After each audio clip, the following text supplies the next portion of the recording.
Why you should spell out late fees in your contract.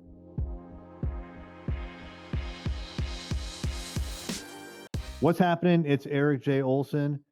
Many, many years ago, when I was first about to go into commercial work all by myself, I really needed this one project to come through. It was about an $18,000 contract. And when I was speaking with my client, she was already a client, but this was going to be an extra project. She said, "Hey, Erik, I don't know if I can pay you every one of your invoices. Do you mind if I make payments over time and pay this off over time and carry a balance?" And I was eager for the work, and I said, "Sure, no problem. Just pay me like I forget what the number was. It wasn't much, but she could make payments, and then it would pay down the balance over time." And that's about as clear as I got on her payment plan. And what happened was she continued to request changes, which resulted in change requests. And the $18,000 grew into like $50,000. And since she was making payments, she could only pay off so much of that each time. And before I knew it, she owed me over $30,000. Now, this is someone who lives multiple states away, someone I don't have a credit app on, someone I don't have a credit card for a backup form of payment, someone I didn't have her driver's license. I really don't even know who she is. I'm taking her word for it. And I've never seen her before. I've never met her. I realized I was incredibly vulnerable to losing out on this potential revenue.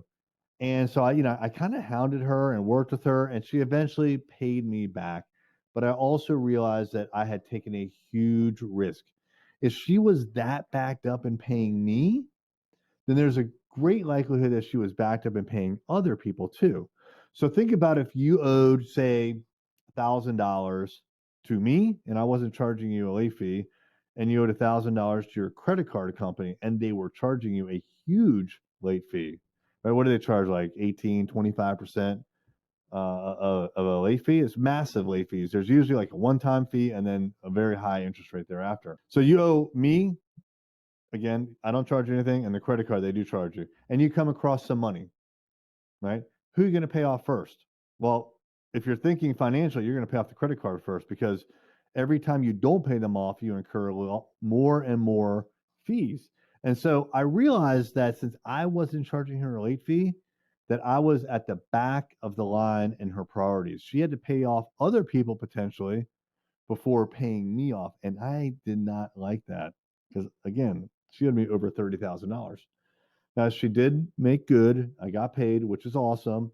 But it was a risk, and I knew I had to implement late fees. And so we implemented late fees, but I didn't want to like tell prospects that in particular. I didn't want to like put it in their face that we were charging late fees. I just wanted to charge them without having to like upset them during the sales process. So at first, I didn't put it in the contract.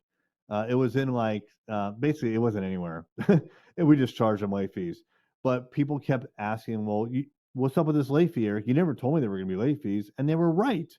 And so I started to put it like in internal documentation that we didn't give to our clients. That didn't help the situation at all. It doesn't matter if you have something as an internal policy if you don't share it with the clients. So now we handle this in two separate ways. One is we have a client welcome packet, and it outlines a lot of our, if you will, client policies. Things like you need to pay us immediately by ACH, and if there's a late fee, you're going to get charged a certain amount on a regular basis. So that's in our client welcome packet, which we give to every single client. But a lot of them don't even read this. And I found this out because it used to be in our client welcome packet. We charged someone and then they complained that we never told them. So now we put it right in the contract. And there's a couple of bullet points with a little initial signature off to the right. They have to initial that they have to initial that spot. The intention is, here's some very important bullets and policies. And if you initial it, your eyes were right there because you initialed it. If they don't read it at that point, I can't help them. So, anyways, it's in our contract. It's in black and white. They have to initial next to it. And ever since we did that, we haven't had anyone tell us they didn't know that we charge late fees. So we do charge late fees, and we're very strict about it too, because I don't want to set the precedence that it's okay to pay us late. So we usually give a client one pass, and then after that, we're charging them late fees. So late fees are our policy. There's a lot of really good reasons that I have found in my experience why we do that, and we're going to continue to do it. And I want clients to be very, very aware of what the rules are, so it goes right in the contract.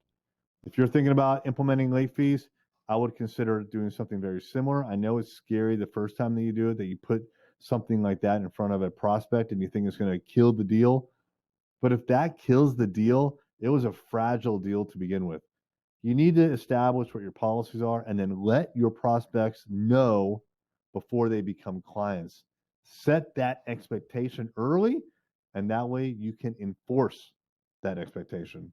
Hey there, it's Erik J. Olson. I wanted to let you know about my book, $1,000,000 Journey: How to Launch a Seven-Figure Business.